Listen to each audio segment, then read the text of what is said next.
Okay, welcome back to episode 9 of the Loose and Groovy Baseball Show. We just finished up the World Series. The Dodgers won in dominant fashion over the Yankees, 4-1 for their 8th championship and their second over the last 5 years. Overall, a pretty good series to watch, even though it only went to 5 games. But it's sad to now look and see that the season's over because I don't know. I know it's brought me and Trav so much joy, especially with like this podcast. So, what do you think, Trav? Yeah. Yeah, I would say joy on the side of the podcast, not so much on the side of being a White Sox fan, but I definitely think there's some merit to that. Yeah, it was a great season. Really the first full season I've watched and kind of kept track with. And I think I went to 3 or 4 games this year too. So that was a lot of fun. Lots of good memories for sure. I'm sure we'll have to do a podcast that kind of goes over some of the top moments of the season and all and such. But yeah, it was a really fun season, a historic season at the same time. And I think the World Series was a perfect end to it as well. So yeah, lots of good stuff. And we're going to cover it all today on this episode, go through all the games, talk about some of the big moments, the big players, all the stuff. To kick it off, though, one last time for the season, we're going to go with a little Mhm. bit of history. Now, I think I've been pretty mean to Parker. I gave him some curveballs. I've been a little tough on him. So today we're going to keep it nice and simple for you. This one is the biggest Yeah, knuckleball right down the middle see, that this you should this be just able to makes it get. worse. It's just No. Trust me. okay, This okay. one is Hit me. this one. This one the only ones I could find where it's November 2nd today, and those are the only ones I could find that baseball was still being played on this day. So Yeah. I literally I'll say the year and you'll get it. So this one was 2016. This team came down from down 3-1 in the World Series to come back and beat this team to break the 108-year curse of not winning the World Series, the Billy the Goat curse. Parker, who won the World Series today? Or yeah, Cubs. 8 years ago. Chicago Cubs. That is correct. Cubs come down from 3-1 to win Game 7, one of the better World Series games that has been played in all time. A game that I remember watching for sure, and a Mhm. very, very great moment in baseball history and Chicago history. And yeah, that happened. I guess that's 8 years ago now today, which is kind of crazy to think about.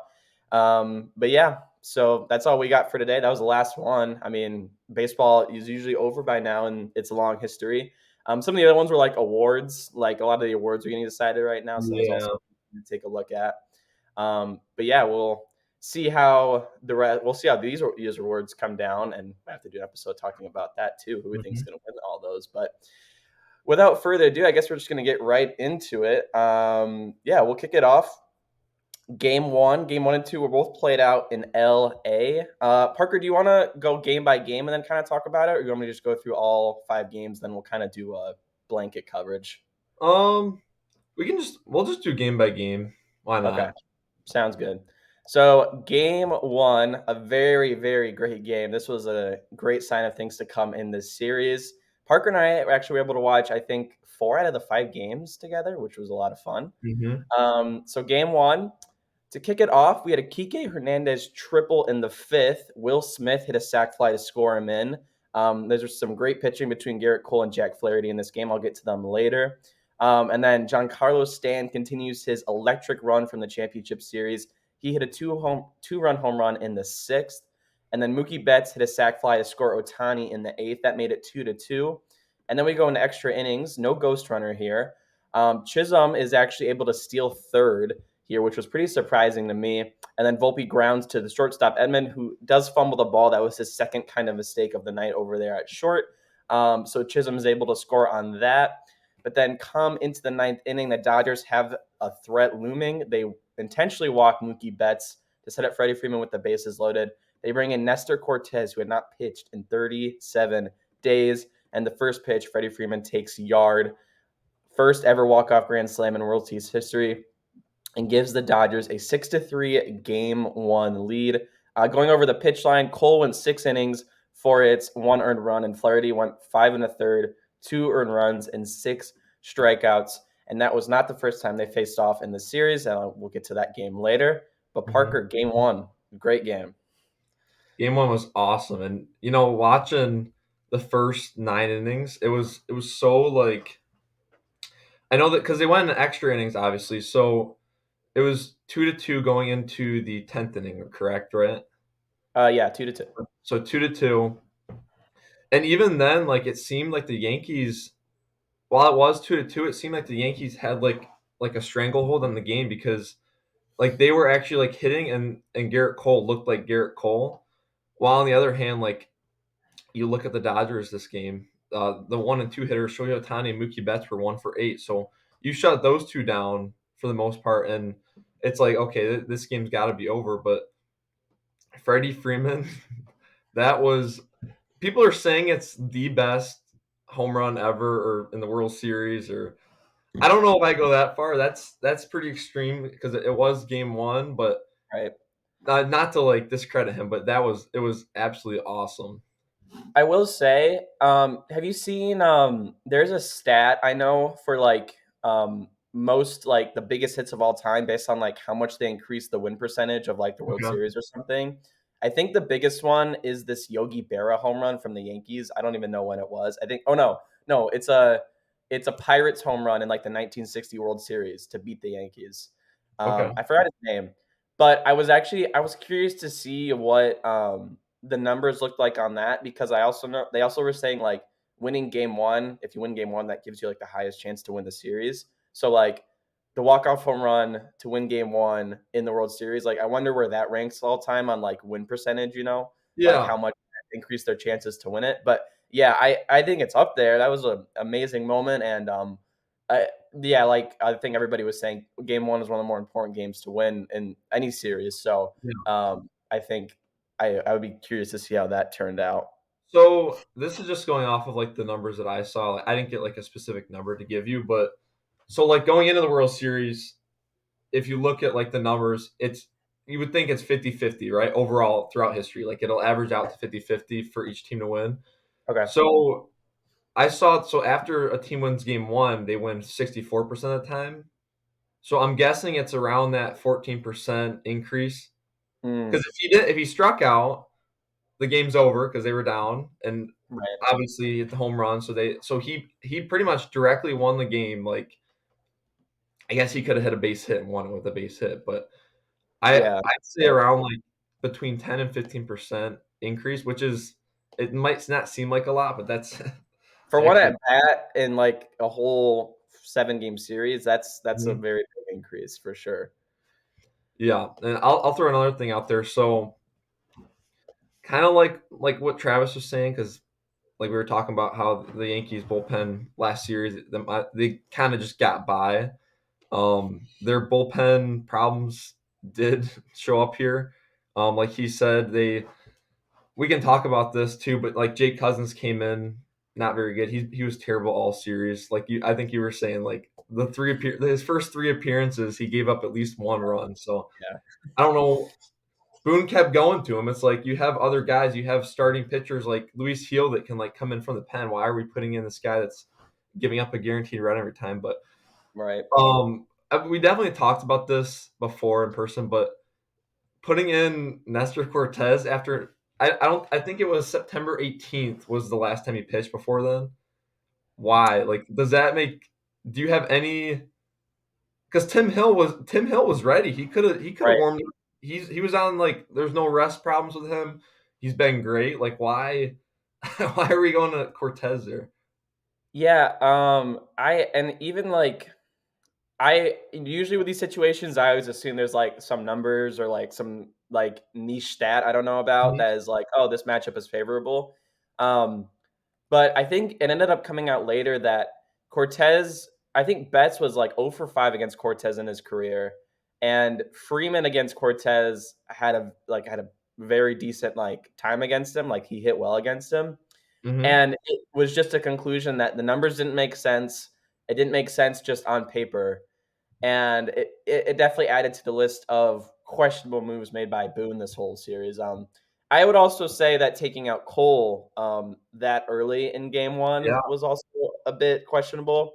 He was going at it, and it was weird to me to see him go. I think he pitched like 88 or something in Game One, and then they let him go 107 in Game Five. I don't know. It was kind of a weird thing to see that. And it's like we were talking about, like the bullpen is a little weak. So Yeah. if you've got your best guy out there, you want to take him as long as you can, I would think. And the rest of the Yankees bullpen, for the most part, that game was actually okay. It was just Cousins and Cortez that let up the big runs. Yeah. But they had a flurry of guys come in and actually deliver some good outings. So, Yeah, Luke Weaver was awesome this whole right, series. dude, and I hated how he used Weaver this whole series too. I mean, these were like 6-out saves or save attempts, or like he Mhm. was coming in and throwing like 30, 40 pitches every time, and he was coming in like every game. And I've heard that it was like because Weaver was a starter before, so he's kind of used to that workload. But at the same time, he's pretty young, and I think you saw that fatigue come out in Game 5 when he threw to first for his third disengagement, and that was the balk. Yeah. Um, I don't know if that was just like a purely mental mistake and he kind of just forgot, or that could be fatigue from pitching every single day and Mhm. coming in these big situations to kind of either keep the game close or keep your lead. So there's a lot Yeah. of things. Sorry, you can go. No, I was just kind of going off what you said about Luke Weaver. So like all I know when once you get in the playoffs, it's like a thing to like extend like your bullpen arms. You get as much out of them. Like you'll throw them out there like for a 6-out save rather than like just a 3 or 4 out save. But like you were saying, he was doing this like was it like 2 days in a row where he had to pitch 2 innings I or like I don't one remember point exactly, but it seemed like he was out there almost every game. like way too much. And I think I'm sorry, I know you had another thing to say, but like I think with the bullpen, like he was not like utilizing using his starters like Marcus Stroman. Was Marcus Stroman hurt or something? Because Okay, I've been so I saw looking it up. I He's not saw something hurt. I saw something on Instagram about this, and it was like a meme about, man, Marcus Stroman had an electric World Series, and it was just like blank, like on his stat page or Yeah, whatever. I saw And that too. Yeah. I honestly completely forgot about it up until this point. And I don't know if they just didn't use him or if he was hurt. I don't even remember if he was pitching at the end of the regular season, to be honest with you. I, Um, I mean I don't get it because I'm looking it up. It was just a roster decision to leave him off. And I know he was rough towards the end of the year, but like he's been around so long, I would out of the bullpen, he can come I would much rather take him over a lot of these right-handed pitchers on the Yankees like or at least to eat the innings and like some of the games, I mean, I guess they were all pretty close other than like the one Yankees blowout, but I I don't know. I feel like he should have utilized his starters a lot more out of the pen to save guys like Weaver that were getting like taxed. And I guess it didn't really show up on Weaver's stat line. Like he was still usually pretty good, but I don't know. Well, and it kind of felt like sometimes it was the same guys they were throwing out there. Like I said, you saw Cousins a lot, you saw Tommy Mhm. Canale a lot, you saw Weaver a lot, you saw Holmes a lot, and Yeah. obviously we've talked about this where in these big 7 game series, if you keep throwing out the same guys, it's more at Yeah. bats for the other team to see them. So um, I think Canale was relying on that changeup a lot. Like I think I saw something that was the only pitch he threw in the championship series versus the Guardians, and That's crazy. I don't understand how you can do that. How you can get by with that. I think we saw it was him in Game 5 that led up. It was that inning with the 2 sack flies. I think the Dodgers had. That was him pitching, and Yeah. you saw him not be able to get outs, and he was walking a lot of guys, and so the Dodgers figured out the changeup, and it's like, okay, so what are you gonna go do now? So I think you're right though.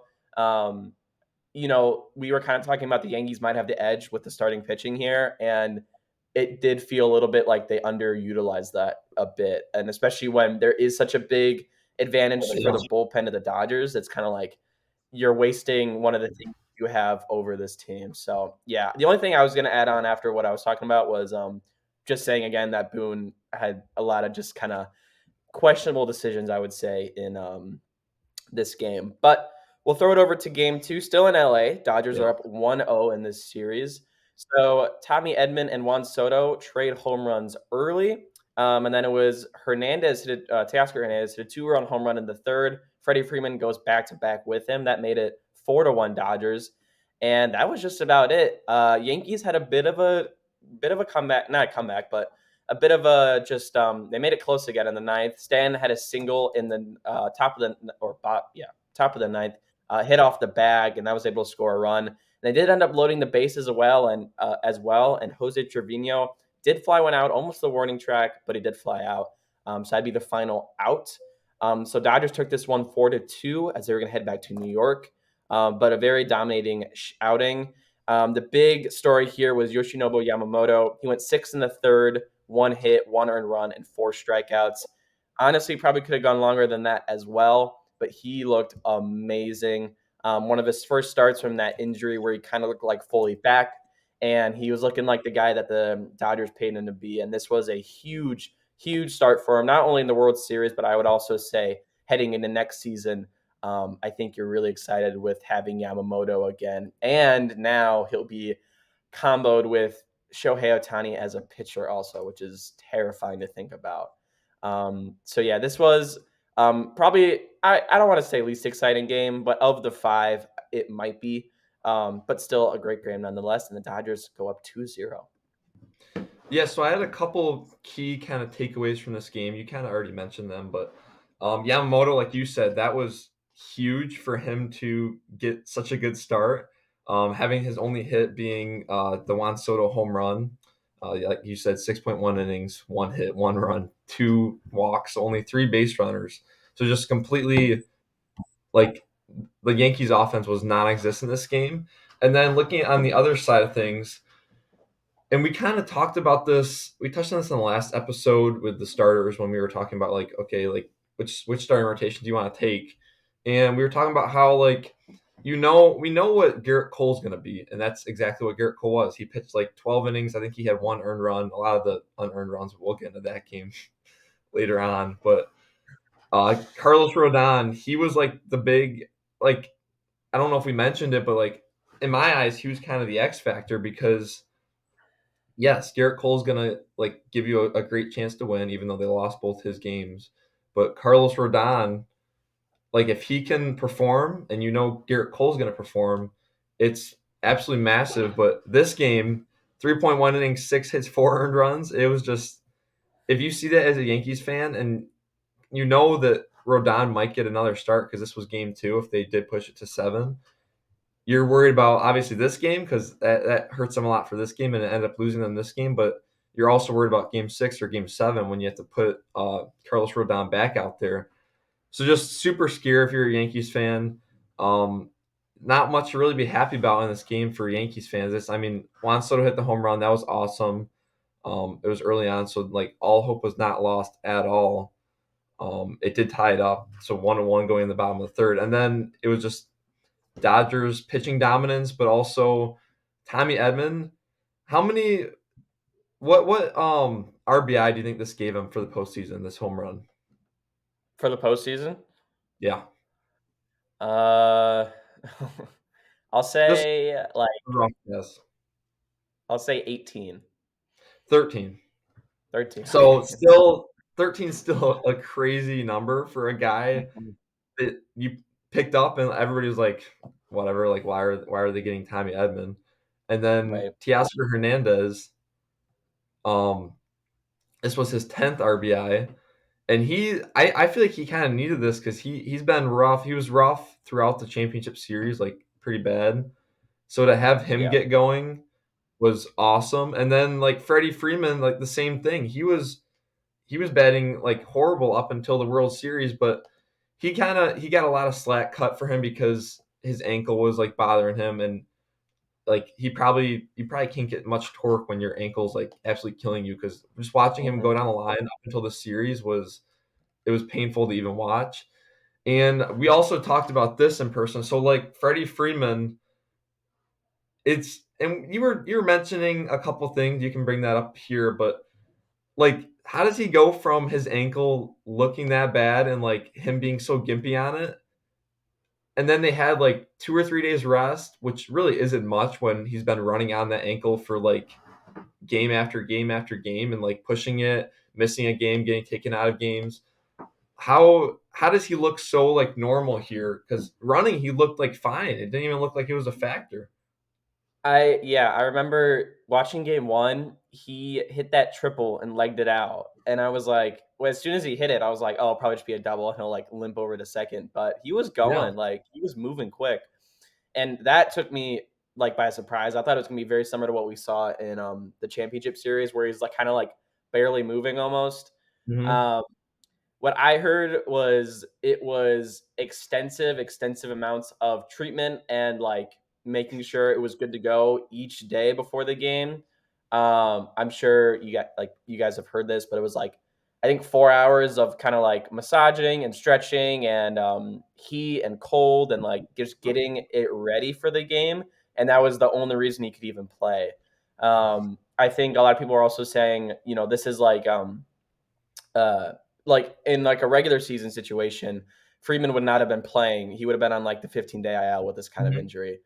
But yeah, it was extensive amounts of treatment every day heading into the game to get him ready for that, like hours, like I said. But I think even to me and probably to everybody else, it surprised me how much he was moving on it and how kind of quickly he flipped after the championship series and looked pretty almost completely healthy to me. And I think his Yeah. hitting also backs up saying that. Um, and yeah, I do like what you're saying a lot with the Rodon point as kind of like the X factor. Um, like you said, what we got with Cole and the Dodgers also you could say that with Yamamoto and like you don't know what Yamamoto you might see. Yeah. And I think this was a pivotal game in that you saw the good Yamamoto and then Rodon struggled a lot. And I was rooting for him. I felt bad, and he had a he had an okay like postseason, but this World Series was not good to him either. Wow. And this was also at the time when the panic button was really starting to be hit on Aaron Judge. Uh, too many 0 for 4, 0 for 3 games with like 2 or 3 strikeouts. And he never really got going. And we'll get into the one big hit he had in game 5 later. But yeah, he was another one that you were hoping to see him get on something, but he never really did. And it was hard. And the Yankees' problems were put on blast by the Dodgers this whole series, I think. And kind of what we talked about, the top heaviness of that lineup. And when those guys aren't hitting, what else do you have? And I think that was put on full display here. Do you have anything else to add on for game 2? Going off of what you said with like the Yankees, I would wait till we talk about Game 5, but I don't want to forget to say this. So like I was watching something and it was some like MLB Network or something, and the Dodgers came out and they said what their scouting report against the Yankees was, and obviously it's like a long list, but their number one thing was to just put the ball in play and make the Yankees make fundamental plays because they can't do Edge. that. Just make them put the ball in play and the Yankees will beat themselves. That was the scouting report. And we'll get into it in game 5 because that really comes Wow. to fruition there. But Very accurate. Very accurate. yeah, so I thought that was Jeez. interesting. That was funny I did too. not see that. That's cool. Did you see that Uh, Joe Kelly? the Joe Kelly what? His comment? They did a interview with him Isn't after. Joe Kelly on the Dodgers? Yeah. Did you see what he said? I did not know. He was talking. Here, I'll get the exact quote real quick, but Okay. it was hilarious. It kind of went with Was what I he was saying. was he hurt or did he just not make the postseason roster? He was hurt. Okay. Gotcha. Yeah, he didn't even. Oh, let's see. Joe Kelly. Of Okay, course he had something well, to say. the first part's gonna be paraphrased, but he was saying like, okay, you just gotta like just put the ball in play, and then this is like actually what he said. He said the Yankees were playing Yankee defense, or Yankee defense. let me get the exact quote. So you can talk. I really want to say this. This is hilarious, but Okay. Well, I'll just go over game 3 and then we'll pivot back to you with the Joe Kelly quote, okay? okay. All right, so game 3, we are in New York now. They played 3 games in a row in New York. Unfortunately, they did not go back to LA. But starting it off with game 1 in New York, Freddie Freeman keeps it going hot. He had a 2-run home run in the first, pulled it to the short porch and right, gave the Dodgers an early lead. And they never really looked back in this one. Betts singled in a run in the third. Kike Hernandez singled in a run in the sixth. Made it 4-0 for the entire game. Yankees could not get anything going. Verdugo had some garbage time 2-run home run in the ninth, pimped it also, which I thought was hilarious. But the Yankees still ended up losing this one 2-4. And the man of the hour in this game was Walker Buehler. 5 innings, 2 hits, no earned runs, 5 strikeouts. An amazing start from Buehler. Clark Schmidt on the other side for the Yankees struggled a lot. I think he didn't even make it to 3 innings. So you saw a lot more of that Yankees bullpen again. Another kind of low-scoring game here, but another one where the Dodgers, I would say, dominated this one as well. So I'll throw it over to you for this one. Did you find that Yeah, quote I'm yet? gonna. You're waiting for this, but I did. I'll say it real quick. So he said they were talking, and John Boy Media posted this because they're Yankee fans, obviously. And first of all, this is what John Boy said. They said, "LOL, such disrespect. Hope the Yankees hear all this. All this open talk about their flaws doesn't lead to change. Then I don't know what will." And then he said it won't, anyways. But so Joe Kelly said they started kicking the ball around and playing Yankee defense as he's like laughing, and it's just so funny because, dude, it's that fifth inning. We'll get into it. I keep saying that, Yeah, but yeah. like, We got oh two my more games. gosh, 2 more games. for We'll Joe get Kelly, there. somebody that's not even on the roster to be saying that has got to be so Okay, but infuriating as a. are we surprised that it Go was ahead. Joe Kelly out of all people to say this? No, no, no, not at all. Not even a little bit. Yeah, right. That's what Joe Kelly does, is say stuff like that. But um, Exactly. anyways, back in this game, I'm gonna give you. You were waiting for this. I'll give you the complete credit for Walker Buehler. So, uh, if you remember last episode, we were talking about the rotations, and I leaned towards the Yankees mainly because I thought Walker Buehler, since he was not old, he was beat up. Like, he's coming off an injury. This year, he was like absolutely horrendous in the regular season. And you were like, well, like, look at his postseason pedigree. Like, he shows up, like, his World Series numbers are good. Like, his stuff actually like looks good now. And they did look good in the championship series game, but it was not nearly enough to sell me. This game completely sold me. You're right. 5 innings, 2 hits, 2 walks. He looked absolutely dominant. It wasn't like a fluky dominant either. Like, it wasn't like hard hit balls. He was just absolutely carving up the Yankee lineup. And yeah, I that was like my main takeaway was I was completely wrong about him. The Dodger bullpen does what the Dodger bullpen usually Yeah, does, and you shut him down. I know Kopech came in and gave up the 2-run garbage time home run to Verdugo, but um, yeah, the both neither team could really hit that well this game. The Yankees were 5 for 31, the Dodgers were 5 for 30, but it's a lot more timely hitting for the Dodgers. Not just timely hitting, but it's also just having Freddie Freeman. Um, yeah, uh, so you've definitely seen this, but 6 consecutive World Series games with a home run, which was the record, right. dating back to when he was on the Braves in 2021. So seeing that's insane. 6 games in a row, the most important games of your team season, and he hit a home run in 6 in a row. I think that was to top George Springer's record of 5 in a row. So I thought Yeah. that was super cool to see. Um, yeah, I it's impressive I feel like I don't know why, but I think I'm discrediting it a little bit because it's like over like a 3-year span. Like it's not actually 6 in a row, but like it is because it's World Series games, you know. But I was thinking about yeah, it if like a player during the regular season, and I know it's different, but if a player during the regular season hit 6 like home runs in a row, like you know during like 6 games, it would be hmm like talked about everywhere. And I feel yeah, like you said, doing it in the World Series, it is like it's so crazy and speaks to how much of a good hitter Freeman is that that's when he does it and he turns it on then. yeah, Um, oh, there's one other. Oh yeah, the other thing I wanted to add on. So even just talking about these first couple of games, and I think broadcast talked about this too. It seemed like the Yankees were not able to string together hits and runs. It seemed like they were only the long ball team in this series, and I feel like game 3 is kind of a good example of this. Like, yeah, you like the Dodgers used a home run ball for sure, but you had the Freeman 2-run home run, and then you had 2 RBI singles by Mookie Betts and like Kike Hernandez, and you know those 2 insurance runs are huge, especially when your pitcher is out there dealing.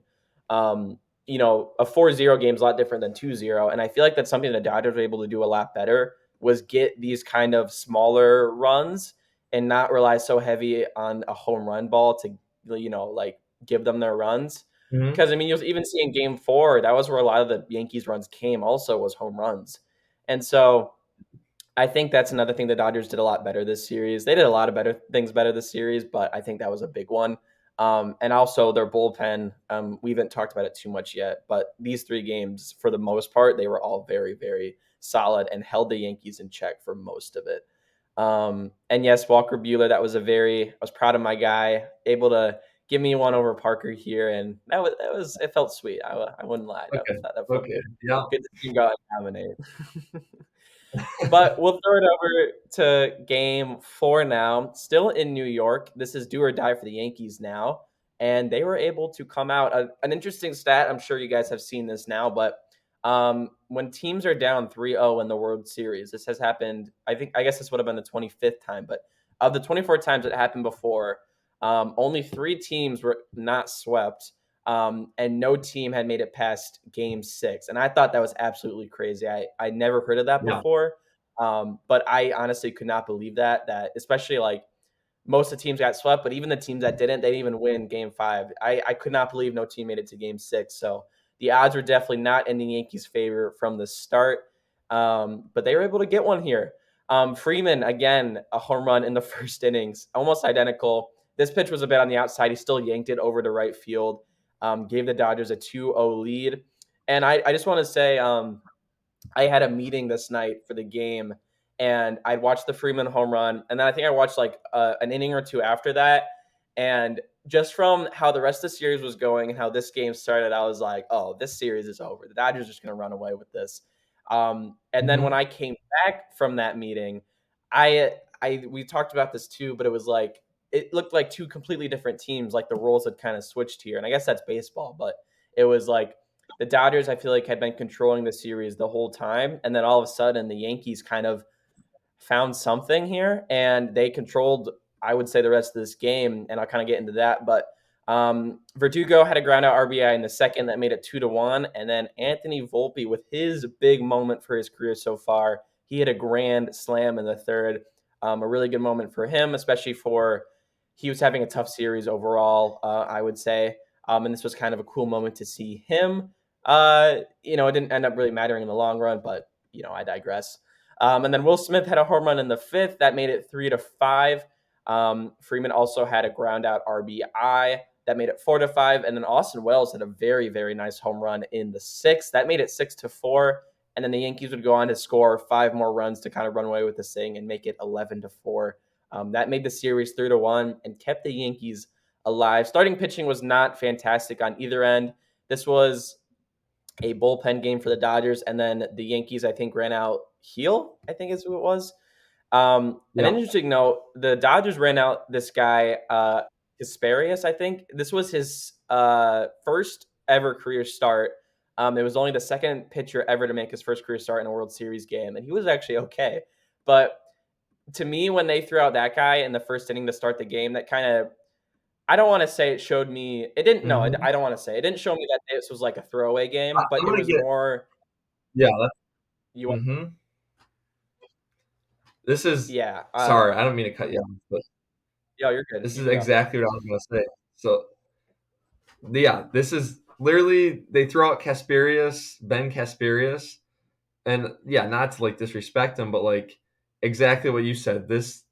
It was pretty much like a throwaway game. Not like a throwaway game, but like the Dodgers probably saw those numbers that you read off about how in the 24 times, like no teams won it, no teams even got to the sixth game.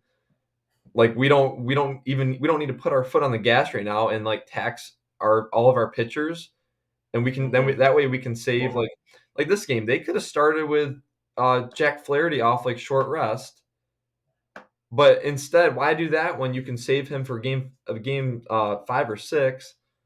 Right. And like then I don't know. They threw out Ben Casparius, Daniel Hudson, Landon Knack, and then Brent Honeywell Jr. So like just looking at that, that's not a recipe for success. And the Dodgers the Dodgers could have still just pulled away with the win. I know it wasn't a close game, but like they're that confident that even on their throwaway games, with how good their hitting is, and like how much, like even these guys, they showed up in the regular season. Like these guys aren't just scrubs, but like kind of like Right. what you were saying, like this, they were kind of throwing the game away, and it gave something for the Yankees to kind of like get a little excited, and also like even though they lost the series, they probably felt a little better at least winning a game. Like getting swept sucks, but that Volpe home run was electric, and that was like a huge moment for that fan base. But I mean, I don't know. It's just you can't be too happy if you go to 3-1 from 3-0. But still a fun, like it was at Yankee Stadium. There's a lot of people watching. At least to get a win at home has to make Yankee fans feel better. So yeah. I will say I want to add on the Brent Honeywell Jr. as a guy. It kind of fits in the role of like saving your better arms, and Brent Honeywell played the perfect like serviceman, like do it for the team guy. I think the whole postseason. There's another game in I think it was one of the Mets games. He this was the one Flaherty got tagged up, and he went a lot of innings, ate up a lot of innings, let up a lot of runs, but he ate up a lot of innings. And guys like this are not going to get the recognition like your Trinan, your Vesia, your Kopex. But Mm-hmm. like Casparius was, and even Hudson, you have these guys that are like they're not gonna.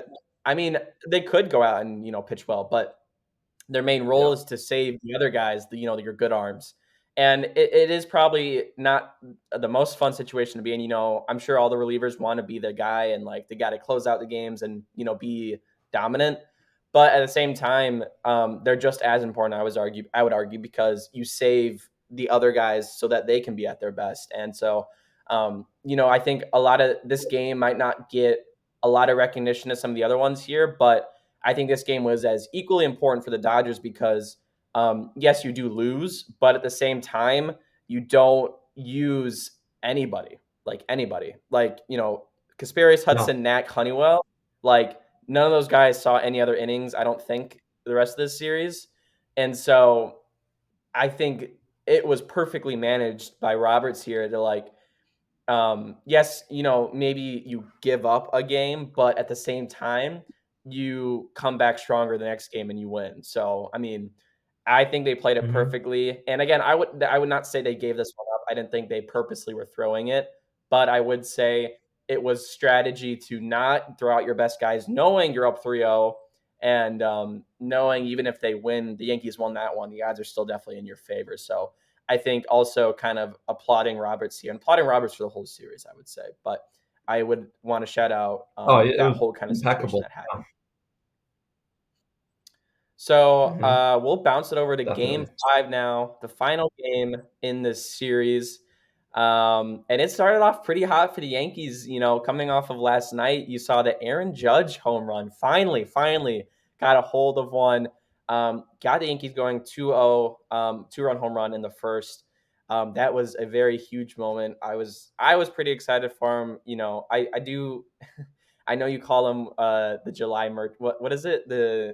Mr. July, right? Uh, Misty July. So Mr. July is so yeah. so funny, and hey, I won't argue with you. It's true right now. But yeah, Mr. July got a home run Yeah. in October. Good to see. And then Jazz followed it up with a home run right after him. So they went back to back. That was a very electric moment. And then Verdugo Siegel homer run in the second, made it 4 to Yeah. 0. And then Stan had a solo shot in the third. Um, and that made it 5-0 Yankees. And at this moment, we were all watching this game together, and it was kind of like, hey, Yankees, they're gonna go away with this one, and it's gonna be 3-2 going back to LA. And you definitely started to think about a Oh, potential this comeback was here, like, especially after what we saw previous. yeah, for sure. Um, And before you get to yeah, the and fifth inning, so Garrett, sorry, it's super late. Um, yeah, I know. Before you get to the fifth inning, Garrett Cole, weren't the first four innings perfect? He didn't give up a walk or a hit, I don't think.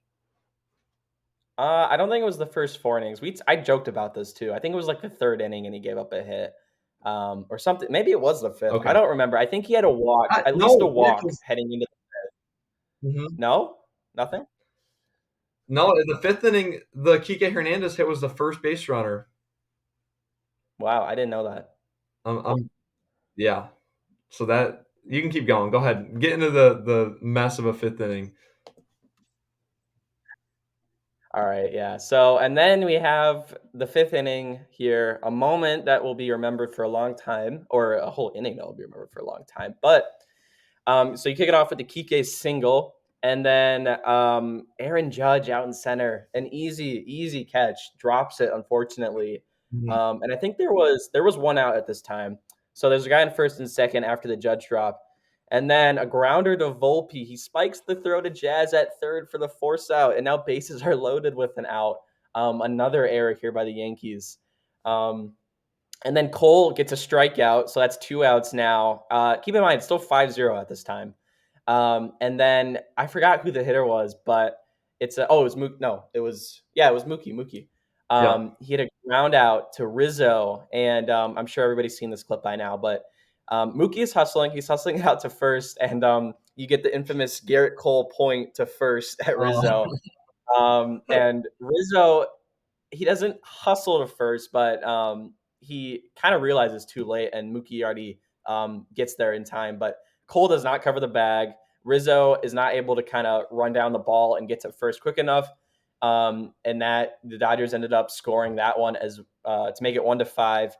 And then it's Freddie Freeman up, of course. We're getting to the top of the lineup now. Freeman hits a little single. That scores two. Teoscar Hernandez hits a double. That scores two. And all of a sudden it is 5-5 off of 3 errors by the Yankees here. No earned runs on Cole's stat sheet, but it is 5-5 nonetheless. The Yankees come back. Stan hits a sac fly to give the lead back in the sixth. But then it is Gavin Lux and Mookie Betts to hit sac flies in the seventh, seventh or eighth. I forgot. But either way, that makes it 7-6.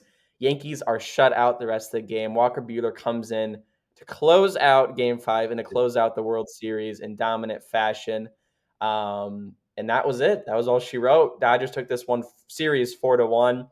I did want to touch on Garrett Cole here. He had 108 pitches this game, pitched all the way up until the seventh inning, even after the big fifth inning. He looked really good again, obviously. Like I said, 6 2/3, 4 hits, no earned runs, and 6 strikeouts.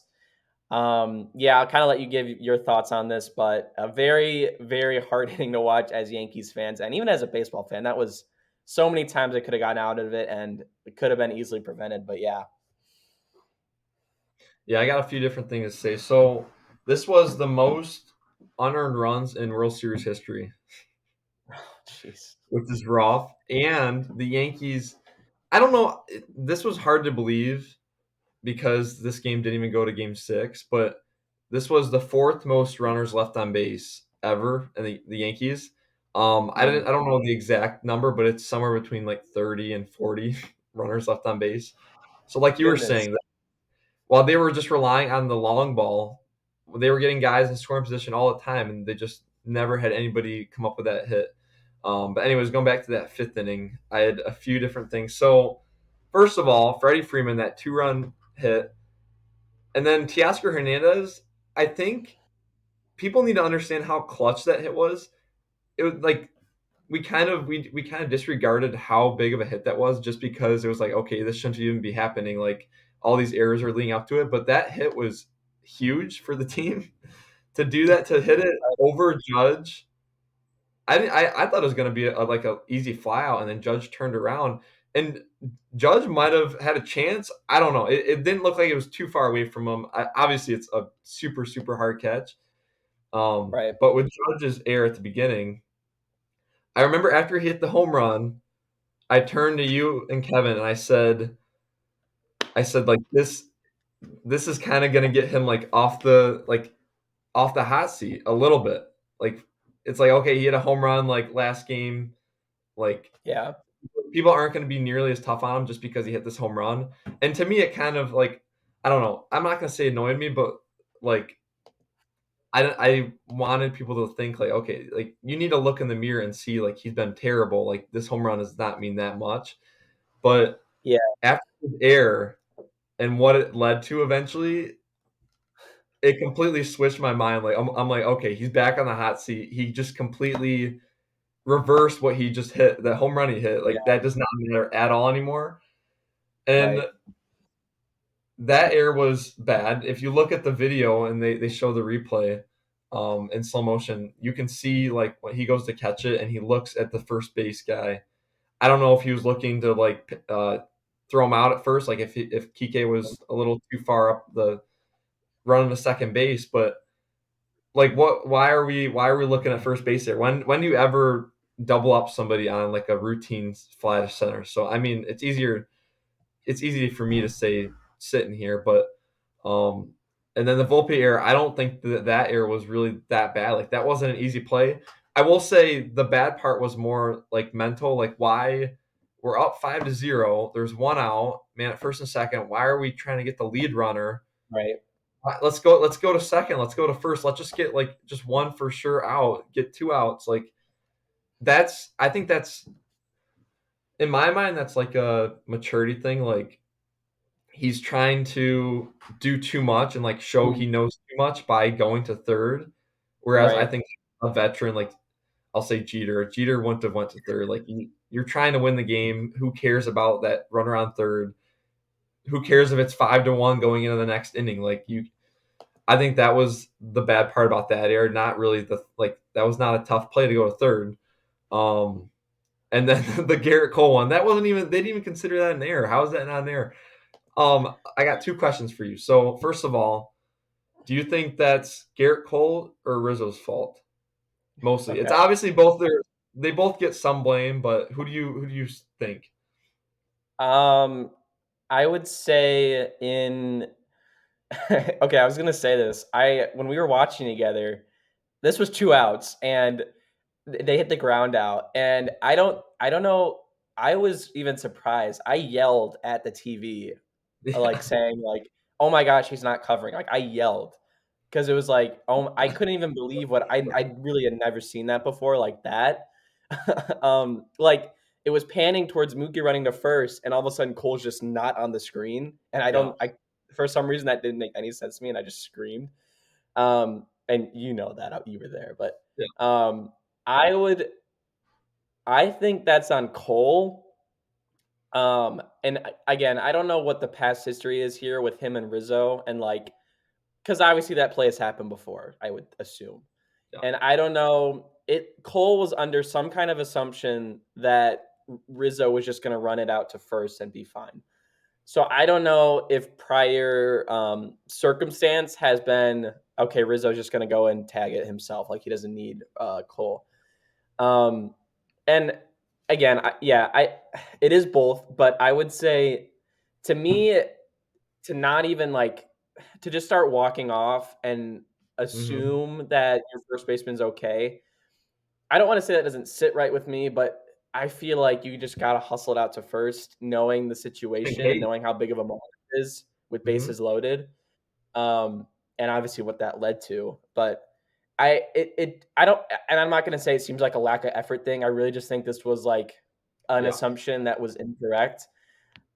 To me, you just run it out. You go to first. You get there for your Hmm. teammate if he needs you. Worst case scenario, you run a couple steps and Yeah. it's an out either way.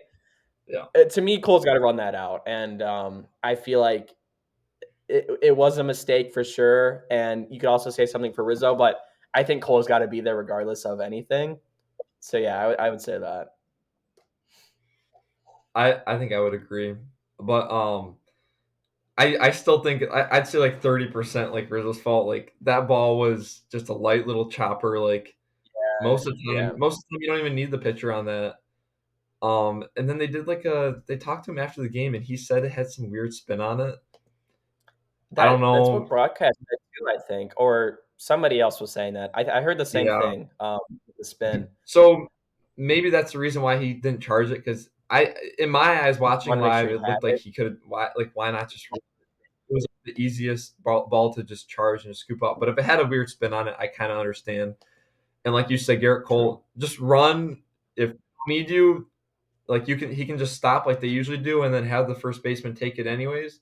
If he does need you, which they did, obviously, then you can get the ball and Yeah, get the out. So that was rough, and I'm in my mind, I'm like, okay, if this leads to anything more, like this is gonna go down as like one of the worst innings ever. yeah, And sure enough, Freddie Freeman, who I'll say this, out of their 25 runs that they scored this series, he scored 12 of them. That's insane. that's Almost crazy. half the That's runs they crazy. scored were by one guy that wasn't even really a factor in the other series. He was hobbled, and then he shows up in this. That was just awesome to see. Do I dare show? Do I dare read off the stats that I sent you about how close the series was to just kind of say, just strictly Yeah, to no, show? I'm gonna read it off strictly to show how clutch the Dodgers were in like big situations. yeah. I'm not discrediting them at all, but to show how clutch they were, let me see if it's should still be in the chat. But um, so 2024 World Series stats. Obviously, the Dodgers won 4 games. The Yankees won one. The Dodgers scored 45 or 25 runs, 25, and then the Yankees scored 24. So pretty much a wash. The Dodgers average a series was 206, and the Yankees was 212. The Dodgers had 7 home runs, and the Yankees had 9, which that's like all their runs were just based off home runs, like you said. And then Hmm. average runners in scoring position was also pretty much a wash, but it just goes to show how like fundamentals are so big. Like 5 of those runs, the Yankees shouldn't have even given up. So, what's your take on that? Like the numbers that you just read off, like kind of what you were saying. Um, I would, I'm gonna echo what you're all saying, fundamentals, and probably what the whole media is saying at this point. But yeah, the Yankees got beat, dude, and that's probably the easiest way to put it. The Dodgers were the better team here, better baseball team. Um, and yeah, the Yankees showed flashes of why they made it to this point, but the Dodgers just did everything else better. And I was when you sent me the post or whatever, I was pretty surprised by that. I did not know it was like that. I would not from watching it, I would not have told you the stats were that even and Yeah. that close. But again, speaks to the Dodgers doing the little things right, and the little things is kind of what Mhm. ended up winning this one for them. Yeah. And yeah, I would definitely just agree with everything that you just said. Was that the second question you had for me, or did you have one more? I was gonna have you rank out of the 3 errors. Do you think the Judge error was the worst, or do you think the Garrett Cole? If we're ranking it on most, okay, so worst ones, I would say purely based off like what the play was, Judge is definitely the worst. You got to make that catch. That's easy. I would give a little grace to Volpe and a little to Rizzo and Cole with just, that's a big moment, a lot of things going on, a lot of moving parts. It isn't always easy to do the perfect thing in those scenarios. Judge, that was probably the easiest plot fly you could have. You got to catch that.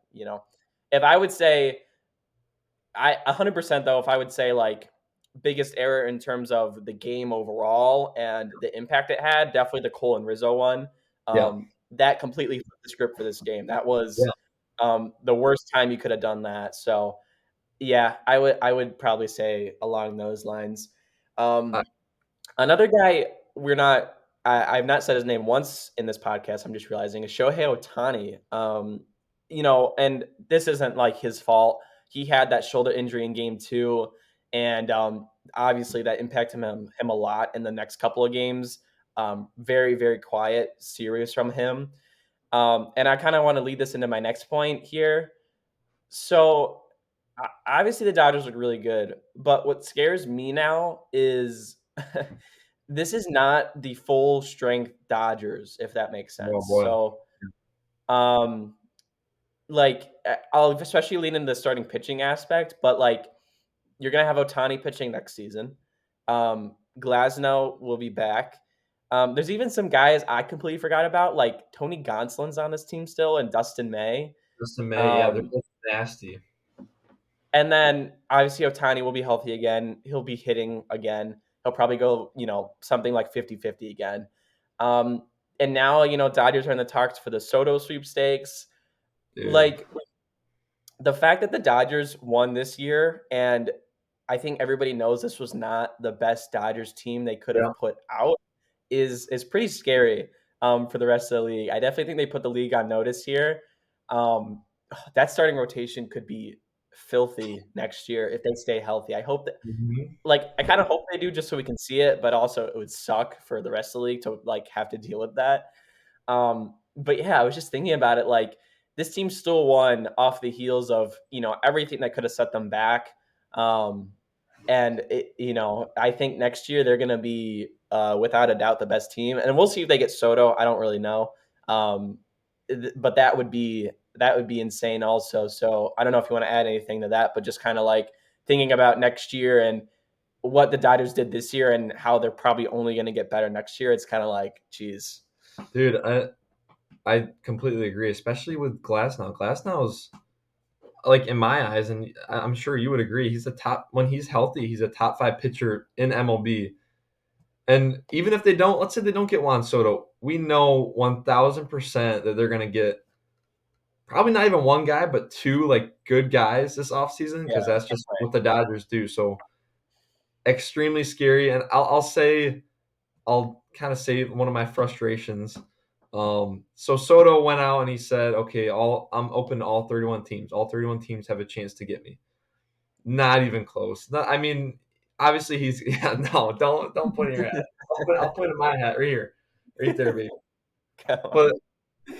no, not all 31 teams have a chance. And let's be honest, we all know. I'll say this, and he'll go to like Seattle or something. But Seattle, it's dude. Please. if he wants to kill his career, his hitting career, he can go to Seattle. But Yeah.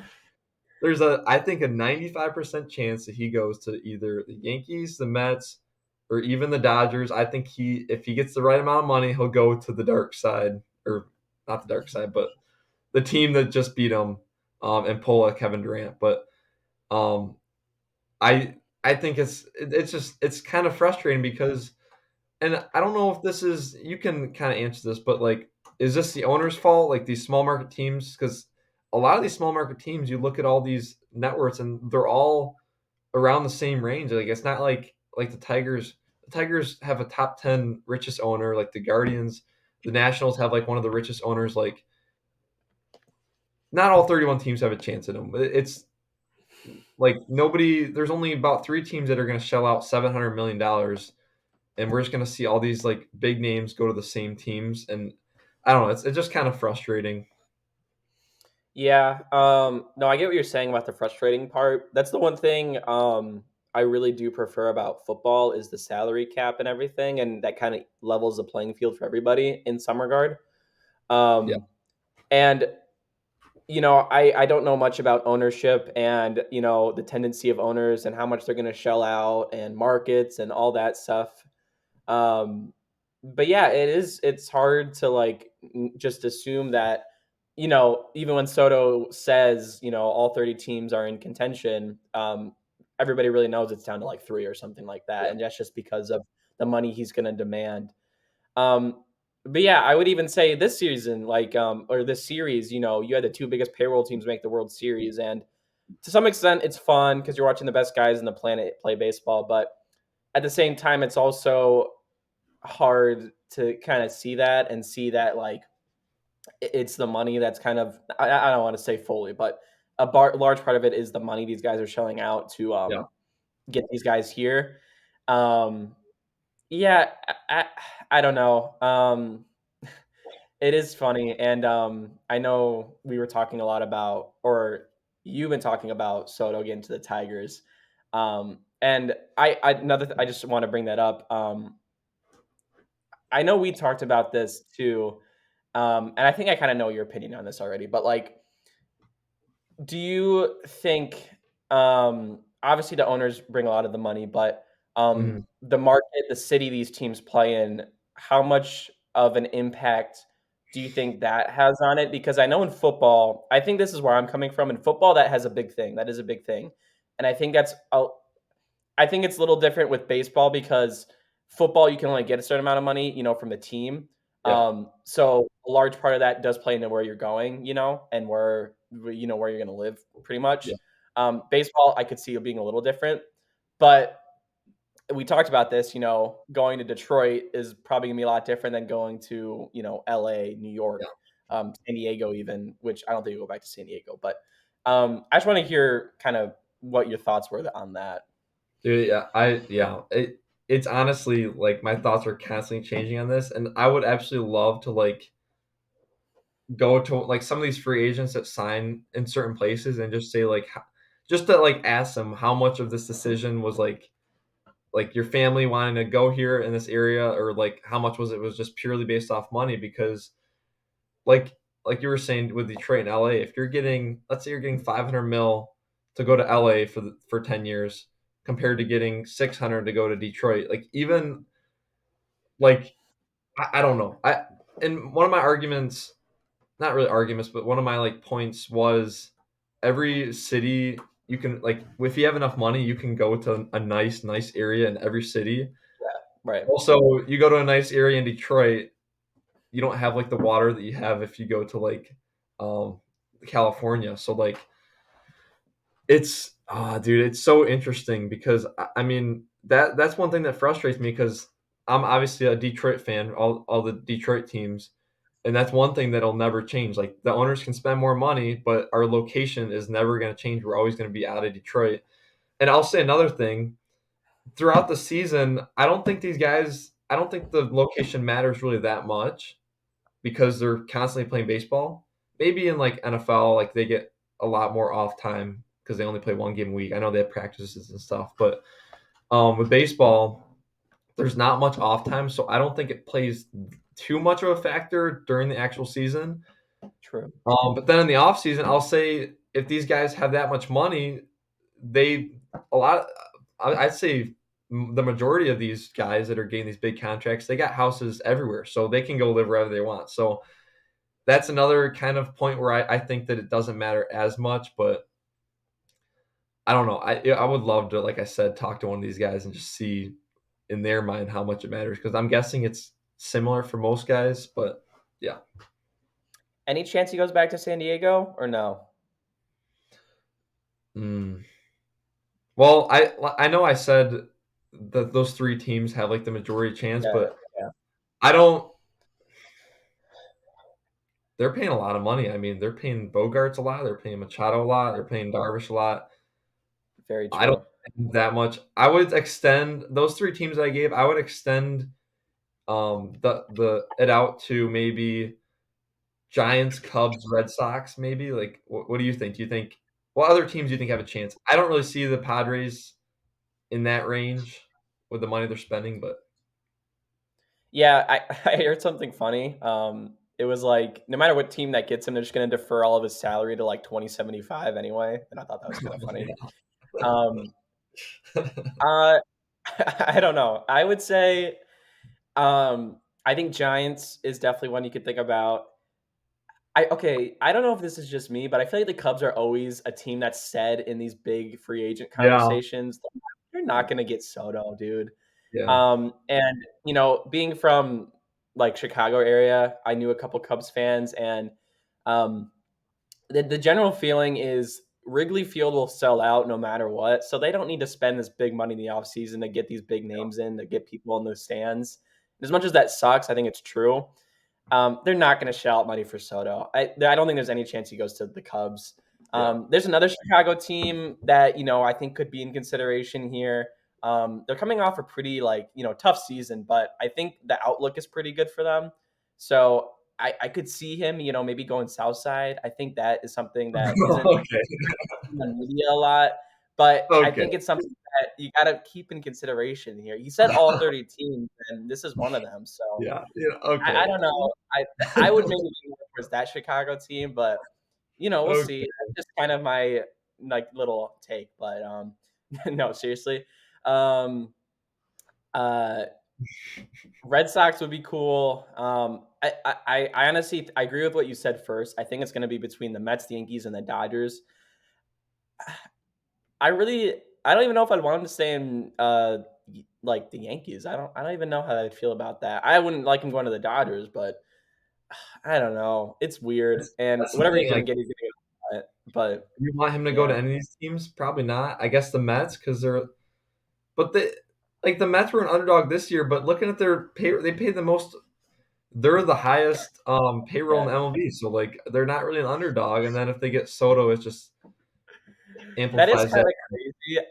I think that's so bad that they were the highest payroll team because they had a good team, but that was not a great team, man. And I No, know they got hot. They got hot at the right time, but that was not a fantastic team. And the fact that that's the highest payroll is just like, oh, and another thing, look at the two biggest reasons they got there in my eyes. Obviously, Lindor was awesome, but the two guys, Vientos, who's probably making 900,000 a year, not very much, literally like and then $700,000. yeah, and then Manea, who's probably making what, like 11 million a year. So like Yeah, they're and then two Jose guys. I think Iglesias, yeah, who's on and like a Iglesias, $3 million Iglesias, contract or something. he wasn't making anything either. So I don't know where any of these guys that they're paying money where they're at, but yeah, there's a lot to talk about. We'll dig deeper in other episodes with a couple ideas or like maybe free agent predictions, like where certain guys might go, and then we could also do like a division thing where we go through each team and say like what they need and who they should go out and get. So we can do something like that in the Yeah. future. But yeah, a lot of offseason Yeah, talk. yeah, and I think probably next episode we'll do kind of overall recap of 2024 season, maybe, and some Mhm. of our top moments from it. A lot of memorable things. So I think we'll probably gear towards that for next episode. Yep. But yeah, and then we also didn't mention, but Freddie Freeman obviously won World Series MVP. Just to kind of touch on that, and we talked about how good he was. Obviously, and that was well earned for him. But yeah, do you have anything else to add on for kind of the World Series and what we've been talking Uh, about? Last thing with Freddie Freeman, I'm so happy for him. Seems like he's an awesome guy, and for him to do this and like the stuff he went through with his son, because I know his son. Just to kind of give you guys a story if you haven't heard, but like one day it was, I think the last month of the season or the second to last month, but his son woke up with a limp. They had no idea what it was, and then by the end of the day, he was like completely unable to move his legs. And then they ended up taking him to the hospital, and I forget he has it's some like kind of rare like condition. So just it was awesome to see his son have like a full recovery, and they expect like 100%. I think he's actually about to that 100% right now. So just to see what Freddie's went through and like how good of a Yeah. family man he is, it's been awesome to see him kind of put it all together here at the end of the season. I know, really quickly on top of that, their video is circling around again because it was just Halloween. But you've seen the video of that kid that's dressed up as him for Halloween, and then he goes up and says hi to him. Yeah, you're me. Yeah, Yeah, that's such a cool video. yeah, I But love yeah, that. yeah, very happy for Freddie. He's a really good guy, and like we said, everything he's been through this season with injuries and the whole thing with the son, that was good to see him kind of end up on top here at the end. But yeah, that's gonna conclude this week's episode. Be on the lookout for that next one coming out probably next week. But it's been a great season, and yeah, signing off for now. Me and Parker. We'll see you in the next one. Thank you.